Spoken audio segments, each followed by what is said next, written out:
Ideally, disaster risk reduction leads to non-events, to hazards not becoming disasters. But to what extent are different measures effective at reducing the hazard-induced harm and losses? In our course, we are analyzing success factors. Over the past 10 years, my colleagues and I have conducted some 35 studies related to DRR projects, including studies that looked at impact and the calculation of costs and benefits. We have visited almost 1,000 communities and have been fortunate to discuss with and learn from the project teams of NGOs as well as Red Cross and Red Crescent societies. We have seen great practices as well as efforts not leading to the expected results. We have been able to compare, to analyze, and to distill a proposed set of success factors. In this course, we would like to share and discuss this list, possibly expand, and like to help you to design even more effective practical action. Okay, so this is the time we have available, 3 hours per session, and sessions that run on Monday, Wednesday, and Friday. And the course will start with introductions and expectations, as well as a general outline and some rules of engagement. In the first presentation, we will look at the conceptual impact chain of DRR, at our analytical framework, as well as some of the limitations. We will then go into teamwork and discuss specific DRR activities. You will do this in breakout rooms, and when you come back, you will present and we will discuss the results. Towards the end of the first day, we will move towards our proposed list of success factors, and we will discuss and explain how we developed this list. Wednesday starts with a review of the first day, a short quiz, and then we will look more closely at these success factors, at general aspects that seem to be roughly broadly applicable, as well as other aspects that seem to be more specific to particular hazards and contexts. This will be followed up in teamwork again, and once you're back from the breakout rooms, you will present and we will discuss together. Towards the end of the second day, we will then look at sustainability as the key and why it is so important in particular for DRR projects.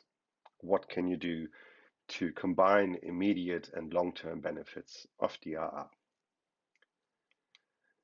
The last day again starts with a review, and we will then look in teams more closely at what we can do to strengthen sustainability. The course then ends with a discussion of practical guidance. What can we do to use these success factors, make sure that they're there and that they are used for programming? We'll discuss that and end the course with an evaluation, some feedback, some lessons, and some takeaways of aspects you can take for your practical work. As you can see, we've designed this course in a short and fun format, aiming to have lasting benefits for your future projects. Book now or continue watching the overview about the analytical process we'll go through. Our simplified impact chain includes 4 levels. On level 1, we have the activities and investments of a typical DRR project. This could include, for example, forming, equipping, and training DRR groups. And you see many other examples here in the box. These investments and activities should ideally lead to immediate or short-term effects. A training, for instance, should lead to knowledge gains and, as a result, increase the preparedness of those trained. Ideally, this should then move on to level 3. And on level 3, I have to distinguish between two categories.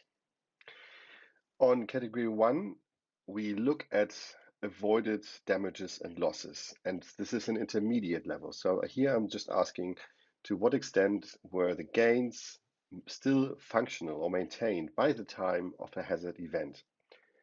During and after the hazard event, did structures and groups perform and act as intended? The second category, or categories 2 and 3, and I will come to this more in the course, concerns effects that materialize no matter when or whether a hazard occurs. So, for instance, better social organization, more livelihood opportunities, higher level of inclusion, and so on. To what extent were gains sustained up to this moment? And to what extent have there been maybe cascading benefits that were created? On level 4, we look at the ultimate benefits. And in terms of the first category, we would ask to what extent the direct hazard impact has been reduced. Number of deaths, injuries, direct economic losses and damages. And we'd also need to look at the reduced indirect impact. So long-term losses, for example, as a result of a disability or people being sick for a long time, or simply because somebody lost a tractor or a farm equipment or fruit trees, something like that. Categories 2 and 3, we would look still at long-term and indirect effects and benefits, whether these have been sustained further into the future. Now, as a project team, you have only some control as to whether your project or the project results move from level 1 to level 4. And here they are. Your level of influence is mainly limited to the design and implementation of your project.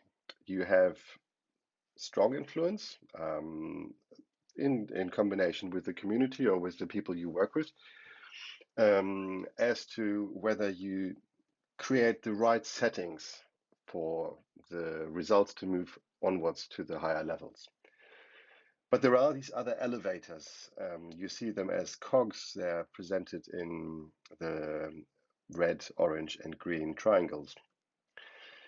Increasingly, you have less influence. You have some influence over level 1 to level 2, but beyond the end of the project, there is no more influence on your behalf. Let's look at that in a different way and look at the timeline.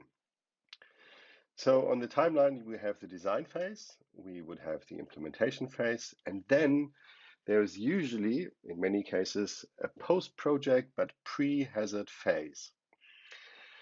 And then we come to the hazard. Some hazard strikes, an earthquake, a flood, a cyclone, and finally we look at the post-hazard phase. Now, from your project perspective, your investments are in the first two phases here. The gains on category 1, avoiding damages and losses, are only in the hazard event and then after the hazard. But there are, of course, these other gains, categories 2 and 3. Better social organization, I mentioned some of them before.